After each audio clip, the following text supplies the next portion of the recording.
आज के इस गहरे विश्लेषण में हम डेटा और बिजनेस इंटेलिजेंस की दुनिया के एक ऐसे विषय पर बात करने जा रहे हैं जो अक्सर लोगों को थोड़ा उलझा देता है। उलझाना तो एक छोटा शब्द है। कई बार तो दिमाग चकरा जाता है। बिल्कुल। और आज हमारी इस पूरी चर्चा का जो आधार है वो है रॉयल रिसर्च द्वारा प्रकाशित एक बहुत ही शानदार लेख जिसका नाम है royal research mastering the architecture of DAX calculations. और अगर हम बिजनेस इंटेलिजेंस या जिसे हम बीआई कहते हैं उसकी दुनिया की बात करें तो वहां सूचनाओं का एक बहुत भारी बोझ होता है। हाँ, जिसे इंफॉर्मेशन ओवरलोड कहा जा सकता है। सही कहा। और इस विश्लेषण का मुख्य उद्देश्य या हमारा मिशन भी यही है कि हम इस इंफॉर्मेशन ओवरलोड से बचने के लिए डैक्स यानी डेटा एनालिसिस एक्सप्रेशंस को बहुत ही आसान और रोचक तरीके से समझें। मतलब मेरे लिए तो ये सच में बहुत ही उत्साहजनक है कि कैसे कच्चा और बेतरतीब से दिखने वाला डेटा बस कुछ सही फॉर्मूलों की मदद से एकदम स्पष्ट जानकारी में बदल जाता है। ऐसा लगता है जैसे जैसे कोई जादू हो रहा हो। बिल्कुल। और यहाँ जो बात इस पूरी प्रक्रिया को सबसे ज्यादा दिलचस्प बनाती है वो ये है कि डैक्स को महज एक टूल या कोई आम सॉफ्टवेयर फीचर मान लेना एक बहुत बड़ी भूल होगी। तो फिर ये क्या है? अगर इसे गहराई से देखा जाए तो ये डेटा को देखने, उसे जोड़ने और उससे कहानी निकालने का एक पूरा नया नजरिया है। जब हमारे पास लाखों करोड़ों डेटा पॉइंट्स होते हैं ना, तो ये डैक्स ही है जो तय करता है कि उस जानकारी का सही इस्तेमाल कैसे हो। तो चलिए बिल्कुल बुनियादी स्तर से शुरुआत करते हैं। आखिर ये डैक्स है क्या? अगर मैं आसान भाषा में कहूँ तो ये एक फॉर्मूला लैंग्वेज है जिसका मुख्य रूप से इस्तेमाल Microsoft power BI, power pivot और एनालिसिस सर्विसेज में किया जाता है। अब जो लोग डेटा के साथ काम करते हैं वो तुरंत सोचेंगे कि फॉर्मूले तो एक्सेल में भी होते हैं, एक्सेल भी जोड़ घटाना कर लेता है, तो फिर इस नई भाषा की क्या जरूरत पड़ गई? ये सवाल बहुत ही लाजमी है। हाँ, तो अगर हम इसे एक एनालॉजी से समझें तो एक्सेल का इस्तेमाल करना किसी एक रजिस्टर या बही खाते में, मतलब फ्लैट फाइल लेजर में हिसाब लिखने जैसा है। लेकिन डैक्स एक मल्टी डायमेंशनल रिलेशनल इंजन की तरह है। ये फ्लैट फाइल लेजर और रिलेशनल इंजन वाली बात बहुत ही सटीक है। अक्सर लोग यही गलती करते हैं कि वे डैक्स को एक्सेल का कोई एडवांस्ड वर्जन मान लेते हैं। हाँ, और उसी तरह से इस्तेमाल करने की कोशिश करते हैं। बिल्कुल। जबकि दोनों का बुनियादी ढांचा ही एकदम अलग है। इस लेख में डैक्स की 3 मुख्य खासियतों पर जोर दिया गया है। पहली चीज है इसका लचीलापन और शक्ति, यानी फ्लेक्सिबिलिटी और पावर। एक्सेल में हम आमतौर पर एक शीट या ग्रिड पर काम कर रहे होते हैं। सही। लेकिन डैक्स एक ही समय में दर्जनों अलग-अलग टेबल्स और उनके बीच के रिश्तों, मेरा मतलब है रिलेशनशिप्स को बहुत ही सहजता से संभालता है। रुको, अगर ये कई टेबल्स को एक साथ संभाल रहा है तो इसका मतलब ये हुआ कि हमें एक्सेल की तरह बार-बार वी लुकअप लगाने की जरूरत नहीं है। कहां से उठाना है? कमाल है।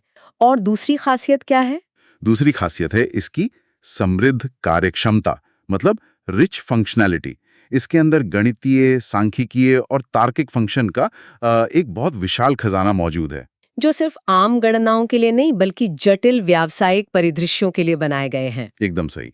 और तीसरी बात है इसका आसान एकीकरण, यानी सीमलेस इंटीग्रेशन। क्योंकि यह माइक्रोसॉफ्ट के इकोसिस्टम का ही हिस्सा है, इसलिए पावर बीआई के विजुअल्स के साथ इसका तालमेल इतना जबरदस्त है कि स्क्रीन पर जो भी बदलाव होता है ये इंजन तुरंत उसे प्रोसेस कर लेता है। ये तो हुई इसके इंजन की बात। अब जरा इसके सिंटैक्स यानी इसको लिखने के तरीके को देखते हैं। कोई भी फॉर्मूला कैसे लिखा जाता है ये समझना बहुत जरूरी है। हाँ, सिंटैक्स की तो असली बुनियाद है। रॉयल रिसर्च के लेख में एक बहुत ही बुनियादी उदाहरण दिया गया है। जैसे अगर टोटल सेल्स निकालनी हो तो हम बस डैक्स को ये बताते हैं कि सम फंक्शन का इस्तेमाल करो और सेल्स नाम की टेबल में जाकर अमाउंट वाले कॉलम का जोड़ निकाल दो। बस इतना सीधा। और इस पूरे फॉर्मूले का जो परिणाम आता है उसे हम एक नाम दे देते हैं, जैसे टोटल सेल्स, जिसे डैक्स की भाषा में मेजर कहा जाता है। मतलब इसमें कोई कोष्ठक या कॉमा गिनने वाली वो एक्सेल वाली उलझन नहीं है, बस लॉजिक साफ होना चाहिए। लॉजिक के साथ साथ एक और चीज जो बहुत साफ होनी चाहिए वो है डेटा टाइप्स। हाँ, डेटा टाइप्स को लेकर डैक्स थोड़ा सख्त है ना? बहुत सख्त है। एक्सेल इस मामले में थोड़ा ढीला है। अगर वहां कोई टेक्स्ट और नंबर एक साथ लिख दे तो एक्सेल किसी तरह उसे हैंडल करने की कोशिश करता है, लेकिन डैक्स के नियम अलग हैं। लेख में 4 मुख्य डेटा टाइप्स बताए गए हैं। पहला न्यूमेरिक, जिसमें पूर्णांक और दशमलव वाली संख्याएं आती हैं। दूसरा बुलियन जो केवल सही या गलत में बात करता है। और तीसरा है टेक्स्ट। और चौथा डेट टाइम यानी तारीख और समय का मिश्रण। लेकिन मैं सोच रही थी कि इतनी सख्ती क्यों? अगर डेटा टाइप थोड़ा इधर-उधर हो भी जाए तो क्या फर्क पड़ता है? बहुत बड़ा फर्क पड़ता है। डैक्स जिस इंजन पे काम करता है वो पूरी तरह से मेमोरी और स्पीड के लिए डिजाइन किया गया है। अच्छा, अगर सिस्टम को पता है कि कोई कॉलम केवल बूलियन है तो वो उसे स्टोर करने के लिए बहुत ही कम जगह लेगा। लेकिन अगर उसी कॉलम में गलती से कोई टेक्स्ट आ जाए तो पूरे कॉलम का डेटा टाइप बदल जाएगा? बिल्कुल मेमोरी ज्यादा लगेगी और जब उस पे कोई फॉर्मूला चलेगा तो वो या तो बहुत धीमा हो जाएगा या फिर सीधे एरर दे देगा। इसलिए सही डेटा टाइप चुनना सबसे पहली शर्त है। समझ गए। अब यहाँ से हम डैक्स के उस हिस्से में प्रवेश कर रहे हैं जिसे समझना सबसे ज्यादा जरूरी है और जहाँ अक्सर लोगों को सबसे ज्यादा कंफ्यूजन होता है। कैलकुलेटेड कॉलम और मेजर्स की बात कर रहे हैं ना आप? हाँ, बिल्कुल। डैक्स का मुख्य काम इन्हीं दोनों का निर्माण करना है। इन दोनों के बीच के अंतर को समझना ऐसा है जैसे डेटा मॉडलिंग की चाबी मिल जाना। सही कहा। बहुत से लोग जो नया नया पावर बीआई सीखते हैं वो हर चीज के लिए कैलकुलेटेड कॉलम बनाने लगते हैं क्योंकि ये एक्सेल में नए कॉलम जोड़ने जैसा लगता है। जो कि बहुत भारी पड़ सकता है। चलिए इसे एक एनालॉजी से स्पष्ट करते हैं। मान लीजिए कि किसी दुकान का सामान बेचने का पूरा सिस्टम है। कैलकुलेटेड कॉलम उस छपे हुए कैटलॉग की तरह है जिसमें हर एक प्रोडक्ट की कीमत, टैक्स और फाइनल रेट पहले से पन्नों पर छाप दिया गया है। अब अगर कैटलॉग में लाखों प्रोडक्ट है तो वो किताब बहुत भारी हो जाएगी। एकदम सटीक उदाहरण है। वहीं दूसरी तरफ मेजर उस वेबसाइट के इंटरैक्टिव प्राइसिंग कैलकुलेटर की तरह है जो पहले से कोई जगह नहीं घेरता। जब कोई यूजर अपनी स्क्रीन पर प्रोडक्ट चुनता है, ये कैलकुलेटर उसी पल तुरंत हिसाब लगाकर फाइनल रेट दिखा देता है। ये एनालॉजी इस कॉन्सेप्ट को बहुत गहराई से समझाती है। तकनीकी नजरिए से देखें तो रिसर्च भी यही बताती है कि कैलकुलेटेड कॉलम मौजूदा डेटा से बनाए गए स्थिर यानी स्टैटिक कॉलम होते हैं। मतलब वे अपनी जगह से हिलते नहीं हैं। हाँ, जब बैकग्राउंड में डेटा रिफ्रेश होता है तब ये फॉर्मूले हर एक पंक्ति पर यानी रो बाय रो जाकर अपना काम करते हैं और नतीजों को मेमोरी में हमेशा के लिए स्टोर कर लेते हैं। लेख में प्रॉफिट मार्जिन निकालने का एक बहुत अच्छा उदाहरण है। हाँ, जहाँ सिस्टम हर एक बिक्री वाली पंक्ति में जाएगा, रेवेन्यू में से कॉस्ट को घटाएगा और फिर रेवेन्यू से भाग देकर हर एक पंक्ति का प्रॉफिट मार्जिन उसी टेबल में एक नए कॉलम के रूप में जोड़ देगा। रुको तो, अगर हमारे पास डेटा में 1 करोड़ पंक्तियां हैं तो क्या इसका मतलब ये है कि एक कैलकुलेटेड कॉलम बनाते ही हमने अपने सिस्टम की मेमोरी में 1 करोड़ नए डेटा पॉइंट्स ठूंस दिए? बिल्कुल। और यही कारण है कि अनावश्यक रूप से कैलकुलेटेड कॉलम बनाने से फाइल का साइज बहुत बढ़ जाता है और डैशबोर्ड की परफॉर्मेंस एकदम गिर जाती है। बाप रे। यहीं पर मेजर्स हमारे सबसे बड़े तारणहार बनकर आते हैं। तो मेजर्स इतने खास क्यों हैं? इनकी गतिशीलता मतलब ये डायनामिक कैसे होते हैं? मेजर्स की खासियत यह है कि वे बैकग्राउंड में कोई जगह नहीं घेरते। वे बस फॉर्मूले के रूप में सुरक्षित रहते हैं और केवल तभी इवैल्यूएट होते हैं जब सच में उनकी जरूरत होती है। जैसे कि जब कोई यूजर रिपोर्ट जनरेट कर रहा हो। हाँ, या डैशबोर्ड पर कोई चार्ट बना रहा हो। जब हम टोटल सेल्स का मेजर बनाते हैं तो वो पूरे डेटा को एक साथ एग्रीगेट करता है। और मजेदार बात यह है कि ये मेजर उस विजुअल या चार्ट के हिसाब से खुद को ढाल लेता है जिसमें उसे रखा गया है। तो मतलब कब हमें पंक्ति दर पंक्ति जानकारी को स्टोर करने के लिए कॉलम का इस्तेमाल करना है और कब डायनामिक गणना के लिए मेजर का, ये समझना डैक्स में महारत हासिल करने का सबसे पहला और ठोस कदम है। बिल्कुल सही। तकनीकी स्तर पर ले चलते हैं। रॉयल रिसर्च के इस लेख में एक शब्द का बहुत महत्व बताया गया है जो पूरे डैक्स का दिल है, और वो है कॉन्टेक्स्ट। ओहो, कॉन्टेक्स्ट डैक्स की जान है ये। हाँ, मतलब ये कि कोई भी फॉर्मूला किस हालात या किस संदर्भ में काम कर रहा है। अक्सर ये कहा जाता है कि अगर किसी ने कॉन्टेक्स्ट समझ लिया तो उसने डैक्स जीत लिया। इसमें कोई शक नहीं है। डैक्स में कॉन्टेक्स्ट को समझना शुरुआत में थोड़ा चुनौतीपूर्ण लग सकता है। रिसर्च के अनुसार मुख्य रूप से 2 तरह के कॉन्टेक्स्ट होते हैं। पहला है रो कॉन्टेक्स्ट। सही। हाँ, रो कॉन्टेक्स्ट बहुत सीधा है। जब हम कैलकुलेटेड कॉलम बनाते हैं तो सिस्टम को पता होता है कि वो अभी किस पंक्ति यानी करंट रो पे खड़ा है। अगर वो पंक्ति नंबर 5 पर है तो वह केवल पंक्ति नंबर 5 के रेवेन्यू और कॉस्ट को ही देखेगा। मतलब अपनी ही पंक्ति के अस्तित्व का एहसास होना। बिल्कुल। लेकिन फिर ये फिल्टर कॉन्टेक्स्ट इससे अलग कैसे है? क्या ये मेजर्स से जुड़ा हुआ है? हाँ, और यही सबसे जादुई हिस्सा है। फिल्टर कॉन्टेक्स्ट वो बाहरी वातावरण है जो एक मेजर पर लागू होता है। मान लीजिए आपने डैशबोर्ड पर एक बार चार्ट बनाया है जो अलग-अलग शहरों की सेल्स दिखा रहा है। ठीक है। आपने मेजर तो सिर्फ एक ही बनाया था, टोटल सेल्स, लेकिन जब आप उसे चार्ट में डालते हैं तो दिल्ली वाले बार के लिए फिल्टर कॉन्टेक्स्ट ये बन जाता है कि केवल दिल्ली का डेटा देखो। मेजर तुरंत पूरे डेटा में से सिर्फ दिल्ली को फिल्टर करता है और गणना कर देता है। और अगर यूजर किसी स्लाइसर से साल 2023 चुन लेता है तो फिल्टर कॉन्टेक्स्ट और भी सिकुड़ जाता है। फिर मेजर कहेगा अब केवल दिल्ली और साल 2023 का डेटा देखो। ये सच में हैरान करने वाला है कि कैसे एक ही फॉर्मूला बाहरी वातावरण के अनुसार लाखों बार अपना रूप बदल सकता है। इसी लचीलेपन को आगे बढ़ाते हुए एक और चीज जो बहुत दिलचस्प लगती है वो है टाइम इंटेलिजेंस। टाइम इंटेलिजेंस बहुत ही पावरफुल फीचर है डैक्स का। कि इन फंक्शंस के जरिए ईयर टू डेट यानी YTD, क्वार्टर टू डेट या मंथ ओवर मंथ ग्रोथ जैसी जटिल गणनाएं चुटकियों में हो जाती हैं। आपको बस डैक्स को एक सही तारीखों वाली डेट टेबल देनी होती है। लेख में जो टोटल YTD का उदाहरण है वो कैसे काम करता है? जैसे अगर हमें साल की शुरुआत से लेकर आज तक की कुल बिक्री निकालनी है तो हम सिस्टम को बता देते हैं कि कैलेंडर के हिसाब से चलो। वो खुद तय कर लेता है कि साल कहाँ से शुरू हो रहा है और कब खत्म हो रहा है। लेकिन क्या होगा अगर हमारा फॉर्मूला सिर्फ जोड़ घटाने से ज्यादा जटिल हो? यहाँ रिसर्च में एक और भारी भरकम शब्द का इस्तेमाल हुआ है, इटरेटर फंक्शन, जैसे सम एक्स, एवरेज एक्स या मैक्स एक्स। इटरेटर्स। साधारण सम और इस सम एक्स में आखिर क्या अंतर है? ये एक्स लगने से क्या बदल जाता है? ये बहुत ही शानदार सवाल है। साधारण सम एक एग्रीगेटर है।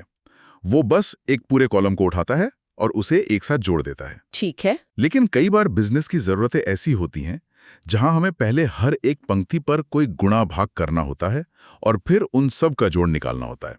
मान लीजिए हमें हर एक सेल पर दिए गए डिस्काउंट को काटकर कुल बिक्री निकालनी है। तो क्या हम पहले एक नया कैलकुलेटेड कॉलम नहीं बना सकते जो डिस्काउंट के बाद का अमाउंट निकालें और फिर साधारण सम से उसे जोड़ दें? बना तो सकते हैं, लेकिन जैसा कि हमने अभी थोड़ी देर पहले चर्चा की, नया कॉलम बनाने से क्या होगा? मेमोरी भर जाएगी। बिल्कुल, यही पर समेक्स जैसे इटरेटर फंक्शन काम आते हैं।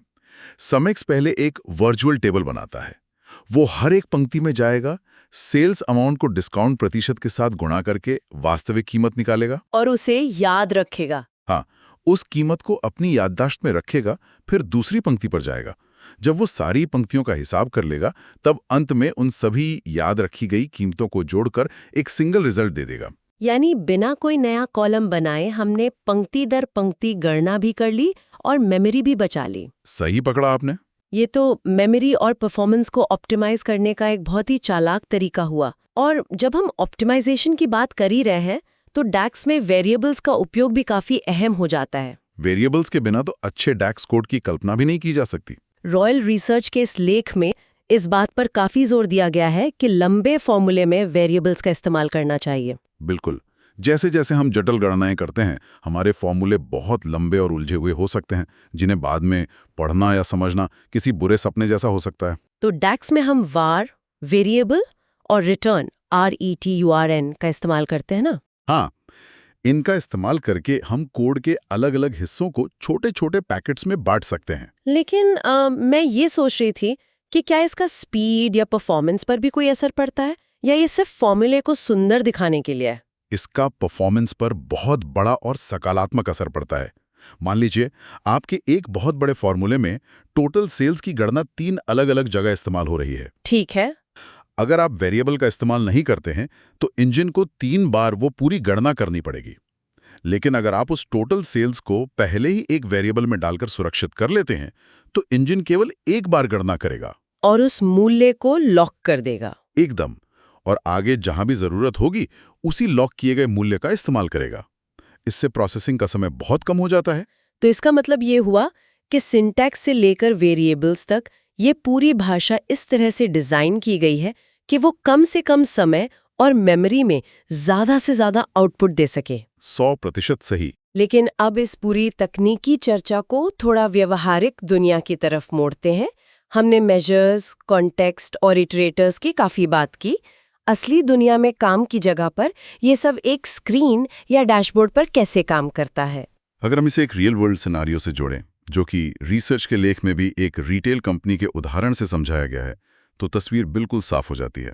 उस रिटेल कंपनी वाले उदाहरण की बात करें ना। हाँ, ये कंपनी अपनी सेल्स परफॉर्मेंस को ट्रैक करना चाहती है। उन्होंने डैक्स का इस्तेमाल करके कुल बिक्री, औसत ऑर्डर मूल्य और लाभ मार्जिन के लिए अलग-अलग डायनामिक मेजर्स बना लिए हैं।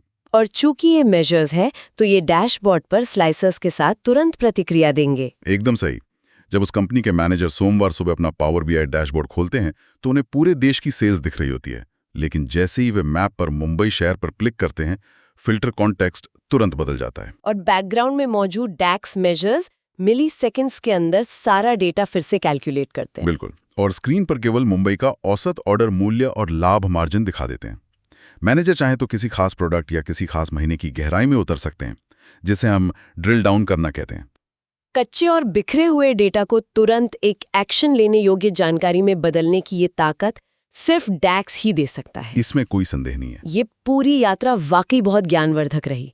अगर आज के इस गहरे विश्लेषण का एक छोटा सा सारांश निकाला जाए तो रॉयल रिसर्च के इस लेख ने ये पूरी तरह स्पष्ट कर दिया है कि बिजनेस इंटेलिजेंस के क्षेत्र में डैक्स एक ऐसा टूल है जिसके बिना आज की जटिल डेटा जरूरतों को पूरा नहीं किया जा सकता। सही बात है। बुनियादी डेटा टाइप्स और सिंटैक्स को समझने से लेकर कैलकुलेटेड कॉलम्स की भारी भरकम मेमोरी से बचकर डायनामिक मेजर्स का इस्तेमाल करने तक ये एक पूरी रणनीति है।